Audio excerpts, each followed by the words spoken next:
চিনে না, সূর্যও চিনে না। এখন তো চাঁদেও চিনে না, আমার এই সূর্যও চিনে না। চিনব কেমনে?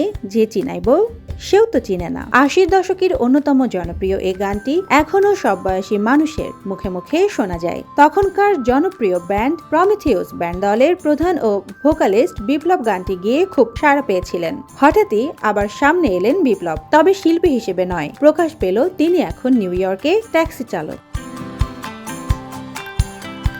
লম্বা চুল, আলখেল্লা পরা এক তরুণ সব বয়সী এবং সব শ্রেণীর মানুষের মনে জায়গা করে নিয়েছিল ৮০ দশকে। খুব সহজেই মানুষের মনের কথা, সমাজের নানা অসঙ্গতির কথা সুরে সুরে বলে ছোট থেকে বড় সবার মন জয় করা বিপ্লবকে অনেকদিন ধরে দেশের কোনো মঞ্চে কিংবা টেলিভিশনে পাওয়া যায় না। ফেসবুকে মাঝে মধ্যে উকি দেন। বিপ্লব এখন পরিবার নিয়ে যুক্তরাষ্ট্রের নিউ ইয়র্কের কুইন্সে থাকেন। বিপ্লব নিজেই জানান, নিউ ইয়র্কে তিনি এখন ট্যাক্সি সার্ভিসের কাজ করছেন। নিউ ইয়র্কে গিয়ে তিনি প্রথম কাজ শুরু করেন আমেরিকান এয়ারলাইন্সে। ১ বছর পর গাড়ি কিনে ট্যাক্সি সার্ভিস শুরু করেন। দেশের রক গানের জনপ্রিয় এই শিল্পী যুক্তরাষ্ট্রে ট্যাক্সি চালান। ভক্ত ও শুভাকাঙ্ক্ষীরা শুনলেই হয়তো চমকে যেতে পারেন। তবে বিপ্লব এতে মোটেও বিচলিত কিংবা বিব্রত নন। তিনি যা তাই সবার সামনে থাকতে চান।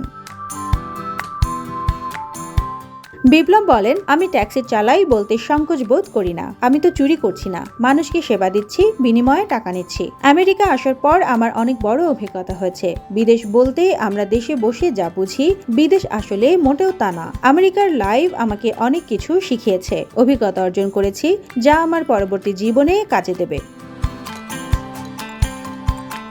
বিপ্লব গান বাজনা থেকে দূরে সরে যাননি। তিনি নতুন গান লিখছেন, নতুন গানের সুরও তৈরি করছেন। এর মধ্যে অনেকগুলো নতুন গিটার কিনেছেন। কাজের ফাঁকে বিপ্লব প্রায় দিনই গিটার নিয়ে প্র্যাকটিসে বসে পড়েন। ব্যান্ডের সবাইকে নিয়ে আবারও গানের ময়দানে নামার ইচ্ছা তার। এর মধ্যে নিজে এককভাবে বেশ কয়েকটি গানও করেছেন।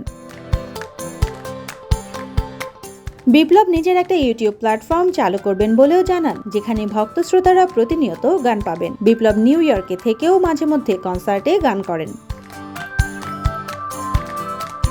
বাংলাদেশ সঙ্গীত কলেজের অধ্যাপক আবু তাহেরের ছেলে বিপ্লব ছোটবেলা থেকে গানের মাঝে বেড়ে ওঠেন। ১৯৮৬ সালে প্রমিথিউস ব্যান্ড গঠনের মধ্য দিয়ে পেশাদার সঙ্গীত জীবন শুরু করেন। ২ বছরের মাথায় প্রকাশ করেন প্রথম অ্যালবাম স্বাধীনতা চায়। এরপর দলের হয়ে ১৬টি অ্যালবাম প্রকাশ করেছেন। একক গানেও বিপ্লব ছিলেন অনবদ্য। প্রমিথিউস ব্যান্ডের সর্বশেষ প্রকাশিত ২টি অ্যালবাম হচ্ছে আমাদের পথ ও ছায়াপথ। সুবর্ণা মেহজাবিন, দেশকাল নিউজ।